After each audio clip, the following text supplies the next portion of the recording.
Loko ka, choice niya yun eh. Pero kung nasaktan ka doon, kasalanan mo talaga yun kasi ikaw yung pumili sa kanya. You always bear accountability with the results. Based on my experience, people cheat. Sasabihin ng iba, hormones lang, libog lang talaga. Kaya nag-cheat. Pero the truth is, mas mataas yung chance na ang cheating nanggagaling sa insecurity. If you feel unworthy, if you feel unappreciated, if you feel doubtful about yourself, minsan kasi kahit ibigay sa'yo ng partner mo yung pagmamahal, ayaw mong tanggapin. Kasi iniisip mo, hindi ka mahal ng partner mo. So maghahanap ka ng pagmamahal sa iba. Kahit binibigyan ka ng attention ng partner mo, hindi mo matanggap, nire-reject mo. Kasi meron kang form of attention na gusto. Or may standard ka ng attention na gusto. At hindi mo nakikita yung reality ng mundo. Tapos hahanapin mo yung attention na yun sa ibang tao. In reality, hindi rin mapupunan na yung attention na kailangan mo. Kasi, what you have to do is to become whole.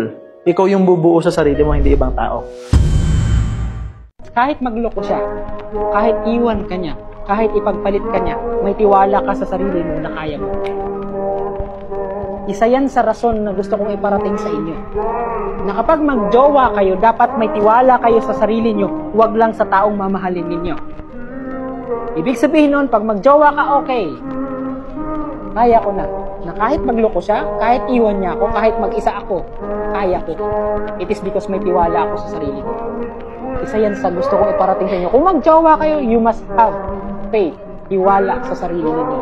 Huwag lang dun sa taong mahal ninyo. Kasi you cannot change that person. You cannot control that person. Kunwari, may jowa siya. Makokontrol ba niya na huwag magloko yung jowa mo? Hindi. Wala. Kahit may tiwala ka sa kanya, you cannot control that person na hindi magloko. Mahal mo man yan o hindi. So what I'm saying is, if you're going to love somebody, please have a trust. Not only for the person na mamahalin ninyo, but sa sarili ninyo. Na kaya mo kahit wala siya sa tabi mo. Ayaw natin ang nakakalimutan tayo. Ayaw natin yan. Gusto natin naalala tayo. Na-offend tayo kapag nakakalimutan tayo. Gusto mong wag makalimutan? Kahit na ng asawa mong nagtaksil sa'yo, kahit na magkaroon siya ng ibang pamilya, kahit ng anak mong balasubas na walang respeto sa'yo, kahit ng kapatid mong walang malasakit sa'yo, gusto mong makapaghiganti sa taong nakakalimot ng halaga mo, yung higanti na hindi mo sila gagawa ng masama, yung gagawan mo po rin sila ng maraming mabuti. Magmahal ka pa rin ng sobra. Kasi maikukumpara ka nila, hindi ka nila makakalimutan. At lalong hindi ka rin makakalimutan ng Diyos. Sapagkat ang langit ay the best. No eye has seen, no ear has heard, no mind has ever imagined what God has prepared for those who love Him. That's heaven! Ibig sabihin ng quote na yon, the best ang heaven. Sapagkat the best ang Diyos. The best lang din ang napupunta ng heaven. Hindi ka lang sa hindi makakalimutan ng tao. Tandaan mo, hindi ka rin makakalimutan ng Diyos. Kapag nagmamahal ka ng sobra, hindi ng sakto. Kapag hindi ka nakaranas ng pressure, susukuan mo yung next level. Ibig ko sabihin, every trial, every problem, every challenges is an opportunity to grow. Every problem, opportunity para mag-cleansing. Every trial, opportunity para mag-detox. Every problem, opportunity para makilala mo mga tunay na kaibigan. Every heartbreak, opportunity para makita mo yung worth mo, yung value mo. But listen to me. Here you go. Satan wants to break you, but God wants you to be flexible. Kapag may pressure, kapag may challenges, ang gusto ni Satan sukuan mo. Ang gusto ng Diyos maging flexible ka. Kasi pagdating ng next level, amen, sometimes God will allow these problems in your life not to break you, but to make you flexible. Ang Diyos hindi nasusurprise. Ang Diyos walang limitation, tayo meron. Pero hindi niya sasabihin, oops, sorry, nasobrahan, sumuko ka tuloy. Hindi ganun ang Panginoon.